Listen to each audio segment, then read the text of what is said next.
Hello, welcome to Bard's Guide.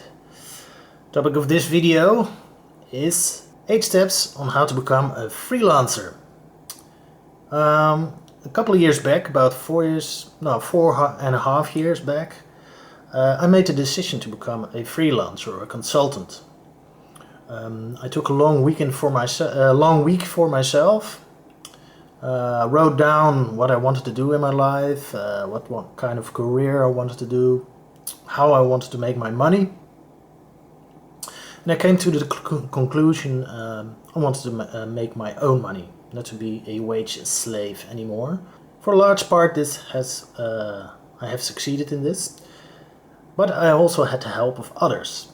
When I knew what I wanted to do, there still was a lot I didn't know about becoming a freelancer. Luckily, I had the help of a couple of other freelancers and consultants who I spoke to and who gave me some very worthy free advice. So in this video I'm going to give you the advice I received at that time. It's about 4 years ago and it's still valid today. 8 steps on how you become a freelancer. So what are these 8 steps? First, define your goals. Second, find your niche and clients. Third, set your price. 4, build a website and LinkedIn profile. 5, give examples of your services. 6, choosing your first clients. 7, create content for potential clients. 8, learn how to pitch yourself. At first, these are the 8 first steps you need to take on how to become a freelancer or consultant. In a later video, later this week, I will give out more pointers in more detail on how you start an online business in general, which will be a complement to this video. Now let's dive in. First, define your goals. Last year I spoke to a freelance app developer, former co-worker of mine. We both worked at a social media company, and when he was working in customer support, he also took some courses in app development, did some coding, and by doing so he got a couple of small gigs, some small clients. One small client became 2 small clients, and the gigs became the clients he got. The assignments he got became bigger and bigger, so he kind of rolled natural into becoming a freelancer. This is a perfect way to start, but for many or most who want to become a freelancer, this is not the way how you begin. It's a very comfortable, easygoing way of getting started, but for the most of us this isn't going to happen that way.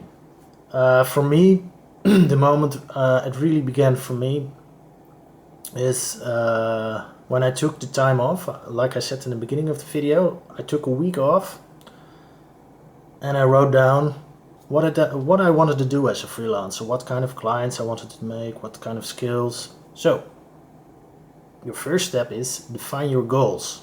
Take at least an afternoon for yourself. Make sure you don't have any distractions. It's about the same as choosing your niche, which I explained in another video.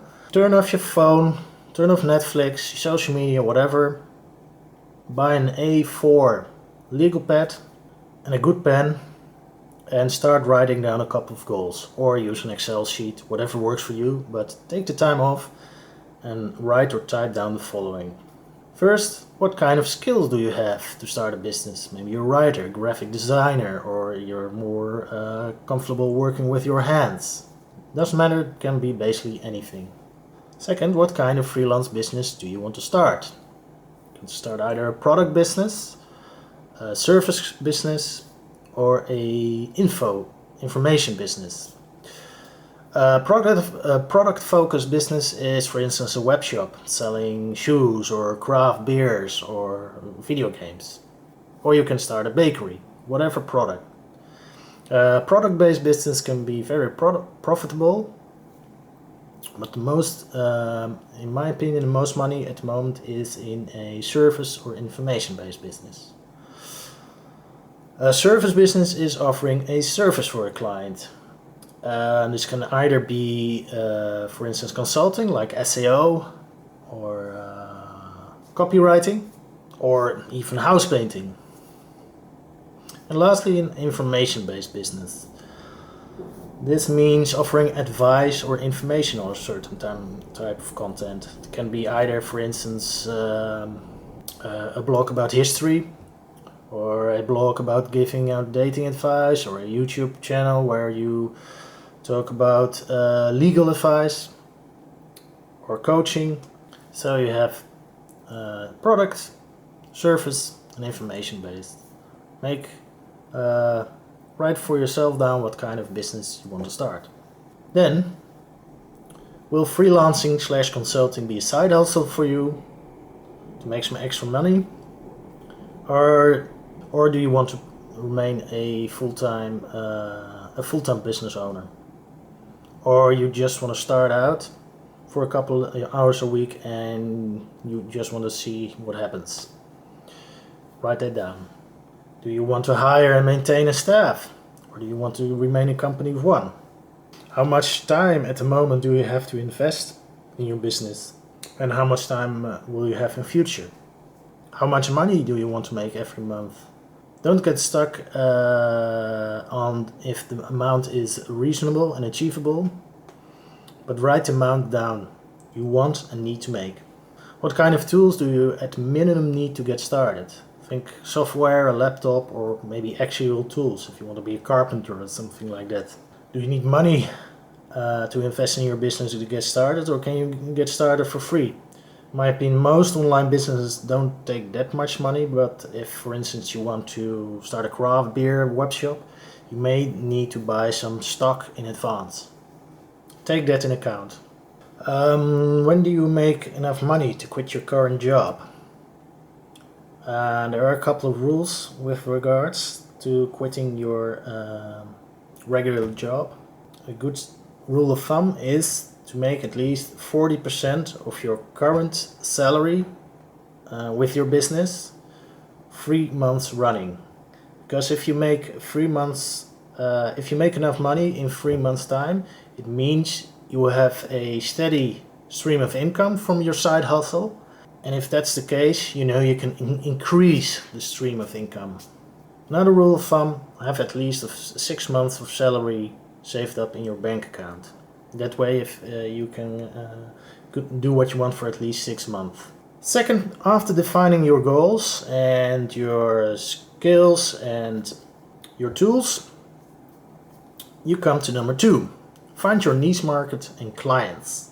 Aside from actually starting and doing the work on your business, the most important key to success for your freelance business is finding the right niche market. I've explained in one of my first videos, I will pin it in at the end of this video, how important it is for you to find the right niche. And the right niche can either be the right kind of product to sell, or the right kind of audience to target, or the right kind of client to target. Why is that? Well, whatever service or product you as a freelancer will be offering, chances are there's going to be a lot of competition. So you need to stand out. If you find the right niche, you'll be seen as a specialist, which will mean more business to you, which will mean more money. And you also will have less competition, or the competition will be less skilled than you. So, for instance, if you're a copywriter, target lifestyle blogs or as potential clients, or writing technical manuals. Or if you're a business consultant, only target IT companies with between 10 or 15 employees. When I first started, my very first clients were a couple of different kind of businesses, which gave me some experience but didn't narrow down my niche. And then I started focusing more on clients who were themselves working in IT, which made for me working as an SEO consultant for IT companies more easy. I knew what these guys were looking for, what kind of clients they had, what their troubles were. So for me, I became more focused and I became seen as a specialist.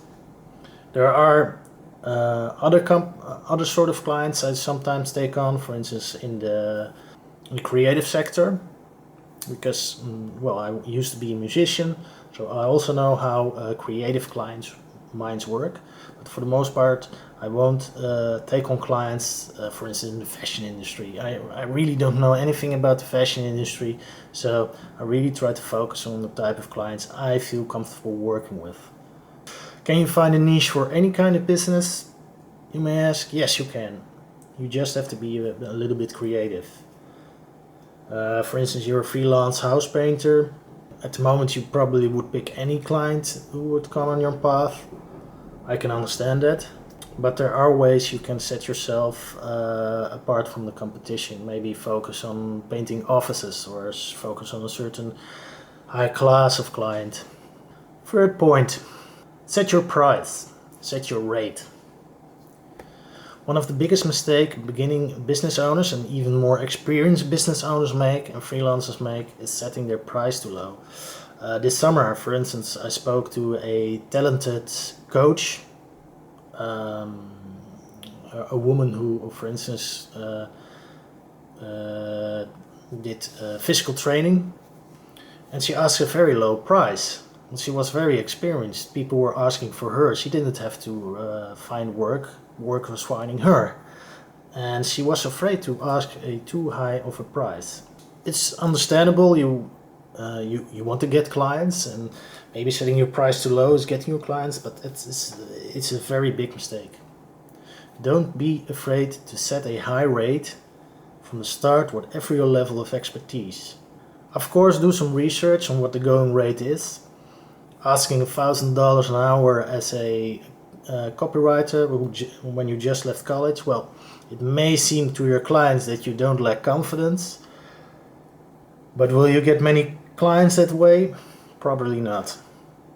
So research what the average top and minimum rate is in your business, within your market, and ask for a high price within that margin. Realize also, when you have to negotiate your price and you set your price high, you can also always go a little bit lower. But when you have set a very low price, you can't get any lower because you won't make any money. And you can't get ask for a higher price. So don't be afraid to ask for a higher price in the beginning.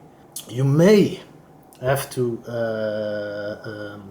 with your first 2 or 3 clients, give them a very nice discount, but make sure they know that it's a first-time discount. Apart from getting enough money and giving yourself a good bargaining position if you set the high, there's a third reason, which many more experienced freelancers know. The lower the price, the more trouble the client will give you. In my experience, and I've heard it a lot from other freelancers, when you ask for a high price and the client accepts that, the client also gives you, it also means the client gives you a lot of trust. He or she trusts you to do your job as well as you can. So they might expect a high quality work, but for the most part they will leave you alone when you're doing the work. With a lot of low paying gigs, my experience is that the client can be a major pain in the butt. For instance, I had a client who had the annoying habit of calling me in the weekend and in the evenings, even though we set some guidelines on how and when I could be reached. And I know a lot of freelancers who have the same experience. Should you never take a low paying gig? Well, there's always exceptions. Like I said, your first 2 or 3 gigs, you may have to give a discount or even do it for free to build a portfolio. Or when a certain job is very fun to do or will give you your business prestige. Or when you have a very good connection and rapport with the client. So Now, sometimes there are exceptions. You have to make sure there are exceptions, but sometimes you can take a low-paying gig. 4. Build a website and LinkedIn profile. If you want to be found and taken seriously by potential clients, you need to have a good-looking website and or update your LinkedIn profile. Almost any product, service or info is nowadays found online, especially during this coronavirus crisis. So if a client is looking for information, is searching for your information, the first thing you want him to see is a nice looking website that describes you and your service to a T. A website which within a short glance highlights what you can do for the client, and a good looking portfolio. Still to this day I meet business owners who make the mistake of not investing in a good looking website. They either want to do offline or they want to focus on social media. Now, beginning on social media can be done, but you're at the back of and mercy of the social media platforms you're using. So I would highly recommend having your own website. I made that mistake myself. When I first started out, I bought a domain name, made a WordPress theme, but I went half-assed about it. This wasn't a problem at first, since I met most of my clients face to face. But sometimes when I try to acquire new clients, they came across my partly finished site. Not a good look for an online marketeer. So build a good professional looking website as soon as possible. If you haven't got the time to do that, update your LinkedIn profile at the very least. I know of a couple of freelancers who are very successful in just using a good looking LinkedIn profile. The text in your profile should be of the highest quality and focus on the type of clients you want to get, and also on what kind of problems you can solve for the client. Many freelancers make the mistake of just giving a long list of all the skills they have. Trust me, most clients aren't interested in that. They want to know how you can help them, what you can do for them. Make sure your profile is focused on fixing the problems of your potential clients, and then give a list of your skills. If you have piqued the interest of your clients, and then they can read that and they will say, okay, that's the guy or girl I want to hire. Your profile should also have a profile picture of the highest quality. Just a quick look at your LinkedIn profile, at the profile of your friends, co-workers, whatever, will show you a lot of pictures you don't want to see. You have to be friendly, empathetic, but empathetic, friendly, but also be confident in your photo. Most pictures are either plain and boring because people are afraid to show themselves too much on LinkedIn, and some photos are better suited for a Tinder profile. Your photos should be both professional looking but also charming and attractive. Apart from that, add a portfolio of your work as soon as possible to your LinkedIn profile. Give examples of your services. Number 5. Give examples of your services. By this I mean build a portfolio as soon as possible. A portfolio, when you're a copywriter, a portfolio can, for instance, be examples of texts you have written that are available for anyone to see. Having examples of previous and ongoing work will give you an aura of trust and expertise. People are more inclined to hire you if they know you've built up a certain level of experience. The sort of portfolio you can build, of course, depends on the type of business you have. If you own a bakery, you put up photos of goods you have baked that make your mouth water. If you're a video editor, show some examples of videos you have worked on.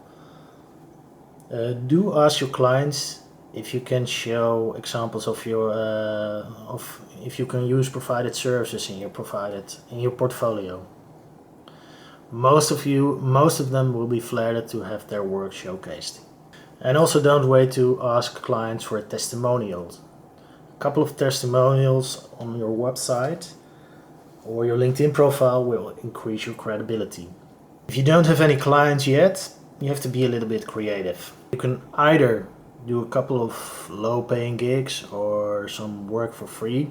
For instance, if you're a copywriter, to get your portfolio set up, or put up some work, do some work in your spare time, like creating and writing a blog when you're a freelance writer, but you don't have any previous work. Write about 2 or 3 articles a week and put the best of your blog articles in your portfolio. As soon as you start getting paying gigs, put those articles in your portfolio. 6. Choosing your first clients. In an ideal world, your first clients will get you a job for at least 32 hours a week at the highest rate, right off the bat. But this perfect client probably doesn't exist. However, that's not a problem. Working with your first clients is all about getting your feet wet, learning how to negotiate, learning how to work in the most efficient manner possible, and how to maintain a friendly and professional relationship with your clients. All things you need to learn. Your first 2 or 3 clients should be about that. Don't worry too much if they will provide you with enough hours and money to quit your day job altogether. These clients are an opportunity for you to learn the ropes of freelancing. For that reason, be prepared to give your first 2 or 3 clients a big discount. This may sound counterintuitive to what I said about always asking a high rate, but every new gig is another step on the way to success.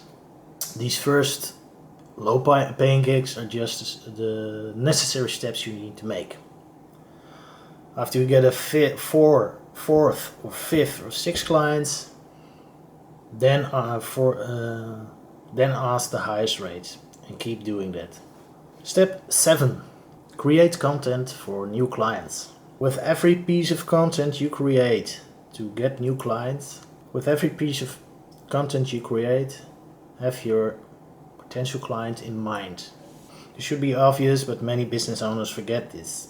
If you've done your research and found your niche market, you should know what kind of tone of voice you should create your content. Your marketing content could be anything. It could be a blog, could be paid ads, could be a YouTube channel, or just a basic website. But even a basic website needs some content. And in that content, you need to have your client in mind. How can you reach your client? What kind of tone of voice should you use with your client?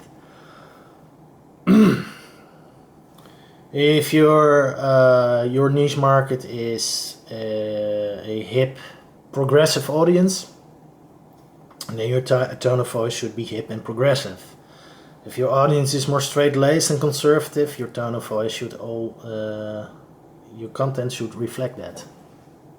Your content is a very important tool for getting on the radar of your potential client, so take this very seriously. Take this very serious. Don't be afraid to mention companies you like to work in future with in your content. For instance, Company X really reflects on the values I like to work. Company X really complements my own values as an entrepreneur. When you do this in a natural way, you can reach out to these companies and let them know you mentioned their name and maybe get a gig with them in future. 8. Learn to pitch yourself. This is also a very important skill, and a skill many freelancers dread. There are so many brilliant entrepreneurs out there with a brilliant product, but hardly any customers, because they don't know how to pitch themselves in a few sentences. You maybe know the term, elevator pitch. It's actually a skill I had to master myself. An elevator pitch is basically you describing your product or service in only one or two sentences, meaning you only need the duration of a short elevator ride to describe your product. It's actually a skill I had to master myself. When people ask what I did, I gave a long description on what my activities were, how I could help people. And they were bored.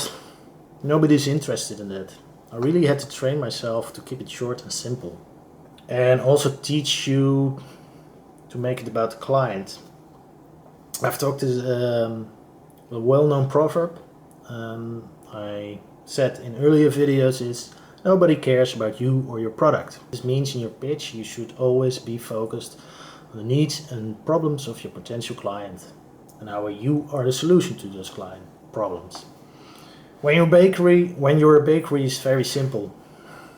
My clients are hungry and I offer excellent food for them to eat. Finally, make sure there's a personal connection with your client. There's a Dutch saying which is kopen is gunnen. Literally translated, it means I will buy from you because I like you. While you don't have to become blood brothers with your client, be friendly and genuinely interested in the person in front of you. Do some research beforehand where this person is from, what does she or he like and cares about. One of my first job I got simply for a reason we talked about 20 minutes about the business and then for 2 hours about music, which was a mutual passion of ours. When I went home, I received an email just saying, let's do this. How do you learn to pitch yourself? Well, practice, practice, and practice. There are books and videos about giving a good sales pitch. I will give some examples in the description below. The funny thing is you don't have to necessarily have to practice only with your potential clients. You can practice improving your sales pitch and your conversational skills in general with anybody you meet and talk. I myself am an introverted person, so talking to strangers in a charming way isn't something I'm born with. But I learned to learn this. So I took the opportunity every party I was or business at work. I made it part of my routine to actually seek out strangers and have a conversation with them and try to ask the right questions to them and make the conversation about them, not about myself.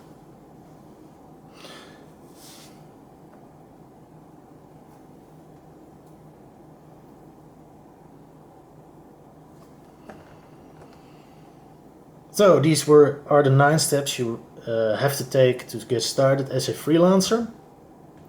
I will give you one bonus step. Start freelancing with something you love doing and are good at. Whatever you choose, don't choose a vocation purely for the money.